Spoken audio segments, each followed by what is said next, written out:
নমস্কার, কেমন আছেন সবাই? আমার নতুন একটি রেসিপিতে আপনাদের অনেক অনেক স্বাগত জানাই।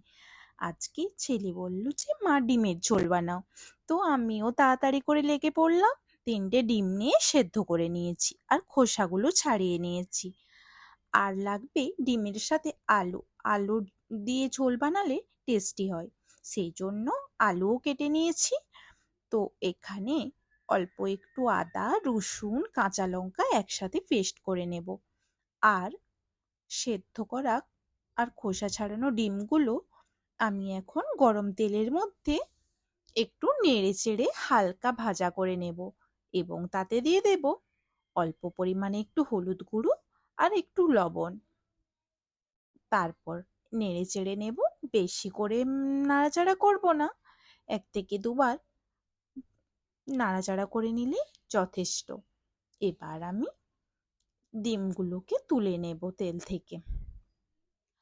আর এখানে যে আলুগুলোকে ডিমের ঝোলে দেওয়ার জন্য খোসা ছাড়িয়ে ধুয়ে টুকরো করে কেটে রেখেছিলাম, সেগুলোকেও তেলের মধ্যে দিয়ে দেব এবং সেগুলোকেও তেলে নেড়ে চেড়ে নেব।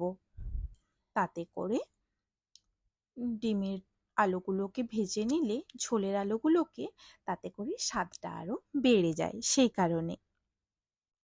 তো তেলের মধ্যে দিয়ে দিয়েছি, এতেও আমি লবণ আর হলুদ অল্প পরিমাণে দিয়ে দিলাম। এবার এটাকে 1 থেকে 2 মিনিট নেড়ে চেড়ে ভেজে নেব। একটা লাল লাল ভাব চলে আসলে বা আলুর ওপর একটা আলাদা আস্তরণ চলে আসলে আলুটাকেও তুলে নেব। তো এখানে আমার আদা, রসুন, কাঁচা লঙ্কাটা আমি মিক্সার গ্রাইন্ডারে ঘুরিয়ে নিয়েছি। বেশি করে জল দিয়ে পেস্ট করার দরকার নেই, একবার ঘুরিয়ে নিলে যথেষ্ট। কারণ ডিমের ঝোল বানাবো, তাতে করে জলটা যখন ফুটবে তার মধ্যে ওর সব কিছু ফুটে উঠলে সেটা খেতে বেশি ভালো লাগবে। আর ওই তেল অ্যাড করিনি, আলুগুলো ভেজে তুলে নিয়েছি, ওই তেলের মধ্যে দিয়ে দিয়েছি কুচিয়ে রাখা পেঁয়াজ। তো পেঁয়াজগুলোকে লাল লাল করে ভেজে নিচ্ছি যাতে করে গন্ধটা না বের হয়। তো পেঁয়াজগুলো আমার লাল লাল করে ভাজা হয়ে গিয়েছে। এখন আমি এর মধ্যে আদা, রসুন, কাঁচা লঙ্কাটা দিয়ে দিলাম এবং নাড়াচাড়া করে নেব। এটা নাড়াচাড়া হয়ে গেলে 1 মিনিটের মতো এখন আমি এতে দিয়ে দেব টুকরো করে রাখা টমেটো কুচি। টমেটোটাকে আমি বেশি করে কুচি করিনি, ছোট ছোট করে কুচি করলাম না। টমেটোটাকেও কিন্তু আমি বড় বড় টুকরো করেই কেটেছি। তাতে করে ঝোলটা ফোটার সময় এর স্বাদটা মানে ফুটে জলের সাথে ফুটবে, তখন এর স্বাদটা ভালো হবে, সেই কারণে।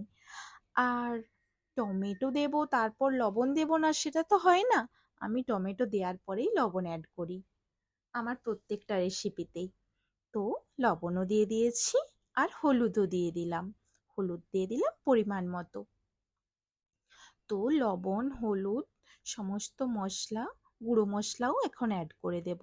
এতে দিয়ে দিলাম 1 চামচের মতো জিরে গুঁড়ো, এক হাফ চামচের মতো ধনে গুঁড়ো, আর দিয়ে দিলাম হাফ চামচের মতো গরম মশলার গুঁড়ো। সব কিছু গুঁড়ো মশলা একসাথে মিক্সড করে নেব। না নেড়ে চেড়ে ভালোভাবে মশলাটা মিক্সড করতে আমার 3 মিনিট লেগেছিল। তো 3 মিনিট হয়ে গেলে আমি ওই মিক্সিং গ্রাইন্ডারে জলটা অল্প পরিমাণে ধুয়ে জলটা দিয়ে দিলাম, একদমই সামান্য। তো আমি আবারও নেড়ে চেড়ে কষিয়ে নিচ্ছি মশলাটাকে। তো মশলা কষানো হয়ে গেলে এতে ডিমগুলো দিয়ে দেব ভেজে রাখা এবং আলুগুলোও দিয়ে দেব। সব কিছু আলু আর ডিম মশলার সাথে খুব ভালোভাবে নেড়ে চেড়ে মিক্সড করে নেব। এটা নাড়াচাড়া করতে বা মিক্সড করতে আমার আবারও 2 থেকে 3 মিনিট লেগেছে। তো আমি 2 থেকে 3 মিনিট কষিয়ে নিচ্ছি মশলা আর ডিম। এখন আমি এতে দিয়ে দেব বড় একটা কাপের 1 কাপের মতো গরম জল। তো আমি গরম জল দিয়ে দিলাম, আর জল দেব না, সেই জন্য একটু বেশি করেই জল দিয়েছি। আমি তো এটা ঝোল বানাবো, সেই জন্য জলের পরিমাণটা বেশি করেই দিলাম। স্বাদ আপনাদের পরিমাণ মতো আপনারা জল দেবেন। তো জল দিয়ে আমি ঢাকা দিয়ে রান্না করে নিলাম 2 থেকে 3 মিনিটের মতো। তাতে আলুটাও সেদ্ধ হয়ে গিয়েছে আর ডিমের মধ্যে সমস্ত মশলা ঢুকে গিয়েছে।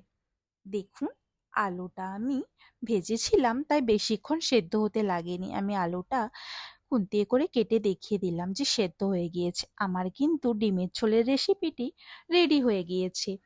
রেসিপিটি যদি আপনাদের ভালো লাগে, লাইক, শেয়ার অ্যান্ড সাবস্ক্রাইব করে দেবেন।